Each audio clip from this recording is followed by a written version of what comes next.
G'day punters, split round 13 of the AFL this week, so less to talk about, Mick. I noticed in the Age today there was actually a feature on racing in the middle of the week in winter. It's a quiet week in sport. Who would have thought? Middle of June.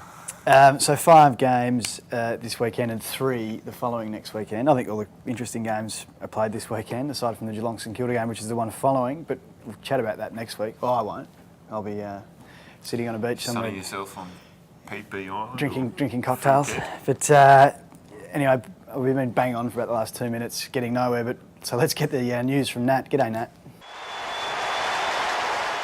Thanks, Jake. Carlton looks set to make up to 4 changes for Saturday night's clash against Fremantle, with defender Paul Bauer a certain starter. Essendon forward Mark Williams will miss Friday night's clash against his former side Hawthorn after a heel injury has ruled him out for a second consecutive week. Collingwood skipper Nick Maxwell rates himself a 50-50 chance to recover from a calf injury for the Pies game against Sydney in the second week of the split round, and Sydney Swans coach Paul Roux says he won't be heading west at the end of the year to replace embattled Eagles coach John Worsfold. And that's all the latest AFL news for now. Back to you guys. Thanks a lot for that, Nat. Interesting news leading into the split round. Let's kick things off with a bit of chronology. Let's go through the round that way. And given we've got a bit of extra time, we can go through every game of the round in detail.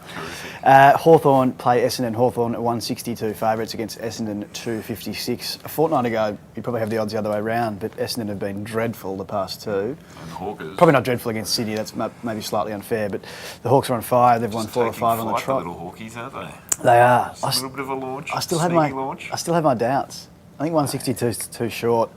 Essendon struggled last week without David Hill, and that will have an impact again. You've kind of just got one arm on the Essendon bandwagon. Yeah, I do. You're just hanging on, a little fingertip. Oh, they impressed me for a few weeks when they started playing attacking footy, and they've had the most tackles in the competition.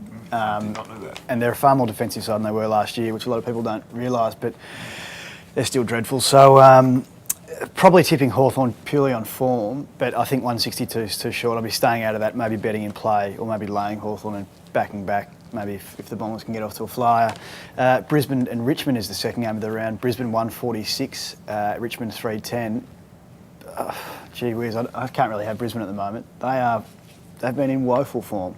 Brown to miss again. Tigers are flying. I reckon the Tigers are some chance at the Gabba. When was the last time they went up there? It's a very good question, and a statistic that I don't have at hand. Nor do I. Okay, I thought you were trying to set yourself up for a little bit of look at me stuff there, but. Your opinion on that game? Yeah, Brisbane. Easily.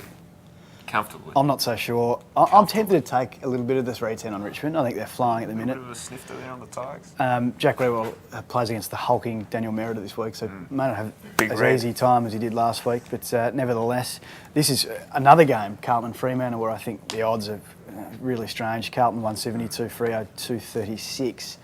Understand that Freo have lost the last couple. Carlton lost to North Melbourne last week. That's woeful for them. Carlton's best and their worst are poles apart at the moment, aren't they? Yeah, look, if they bring their best and they're every chance at home against Freo, I think Freo were reasonable against St Kilda without... Yeah. I don't think St Kilda played out of their skins. They were fantastic. I'm tipping Freo here. Yep, Freo. North, your mob take on Port. North had a good win last week. In fact, North are on fire. Yeah, another good win this week. For a team that I don't think have the best cattle. We're only percentage out of the 8 too, which is your percentage is about 4, statistic incidentally. that I did do my homework on. Well done. Yeah. North 141, Port 340. Port are going woefully as well. So you have to tip North on top there. Oh, Kanga. It'll be an absolute flog job. A flog job. So maybe look at the winning margin market. Kangaroos over 40 might be a bit of value there. And West Coast and the Dogs. Dogs are the morals of the round here. West Coast are one of the worst football teams I've seen in a long time.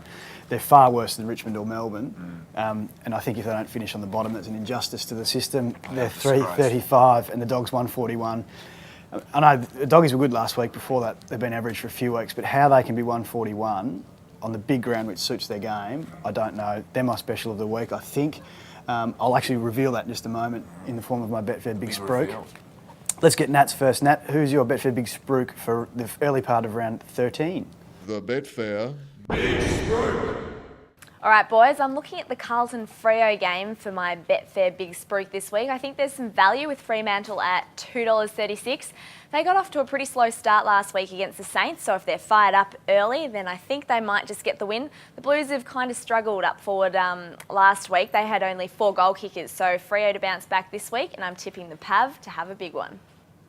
Thanks, Nat. Some insightful comments about Fremantle there, and I tend to agree with it. I'm going to go elsewhere with my Betfair Big Spruik, but Mick, what's your tip for your lock?